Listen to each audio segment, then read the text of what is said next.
And thanks so much for tuning into the Daily Dose for Spiritual Growth. Today is Tuesday. We're going to dive into 2 Corinthians chapter 11.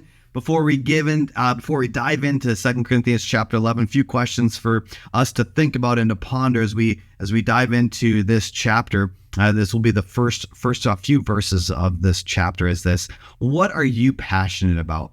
Usually, what you're passionate about, you are going to speak about. Usually, what you speak about, you're known for. So, the question then becomes, what are you known for? What's it like to be on the other side of you? When somebody speaks about you, what do they say?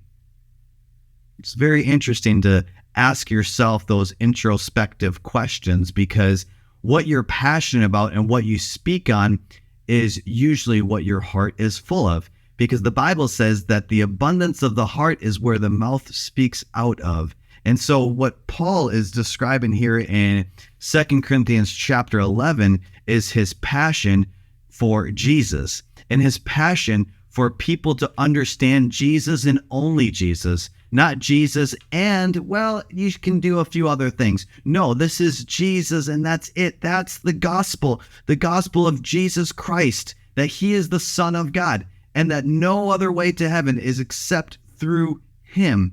And that was Paul. That was his preaching. That was what he focused on. That's what he was known for. This is what he says here in starting in verse 1 of chapter 11. I hope you will put up with me in a little foolishness. Yes, please put up with me.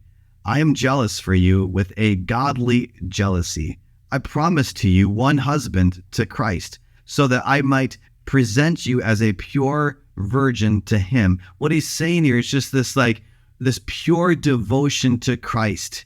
Not this whole I can have Christ, but then I can have something else on the side. No, this whole complete devotion to Christ, and that's it. But he's saying that but I'm afraid here, this verse 3, but I'm afraid that just as Eve was deceived by the serpent's cunning, your minds may somehow be led astray from your sincere and pure devotion to Christ. He's recognizing and he's having compassion to these people in Corinth. And he's recognizing that there's false teachers, that there's false prophets, and how they can easily be deceived. And what he's saying here is I'm fearful for that. Here, what I came here to speak of the truth of the gospel of Jesus Christ.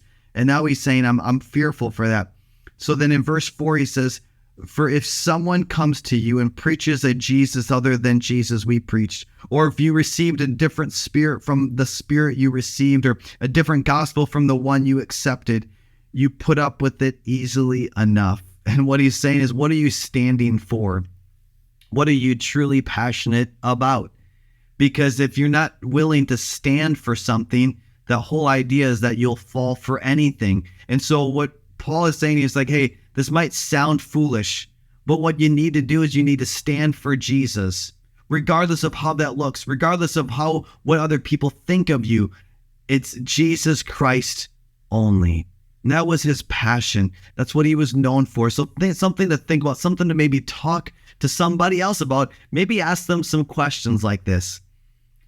When you think of me, what do you think of?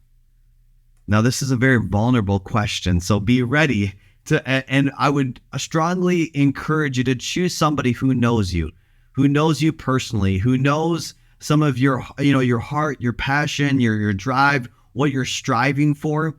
So then that way they can give you an accurate estimate of what their view is of you. So then that way you can really consider, what am I really speaking on? What am I passionate about? What am I known for?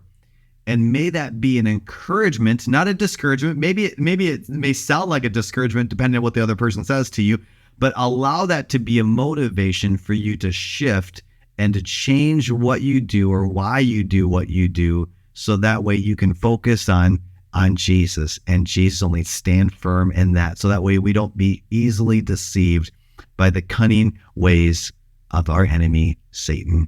Hey, I want to thank you so much for tuning in. Make sure you tune in tomorrow for the Daily Dose for Spiritual Growth.